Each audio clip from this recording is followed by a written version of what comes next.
very happy to be here today. The first of all, I would like to introduce myself to you. My name is Bayasong, I'm 16 years old. I live in Pasangong village, Anmong district, Sesubun province. And a student, I study at Sesubun High School. So today, I would like to say thanks so much for your the best time to come to join my presentation to be here today. So give me a hand, please. My story is the Great Stoneface. So let's know together. Okay, start.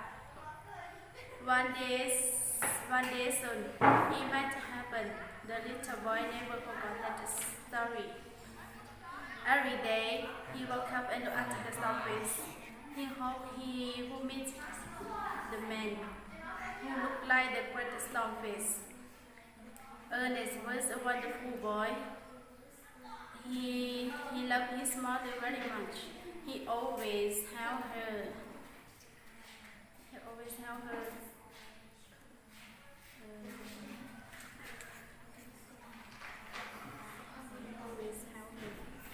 The boy listened very carefully to his mother.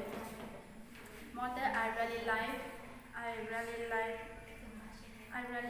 how it will happen.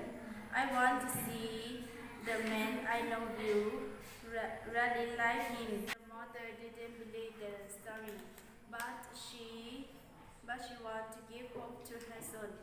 So she said it might happen. He always obeyed his mother, but the biggest help was his love for her. Finish. Thank you so much.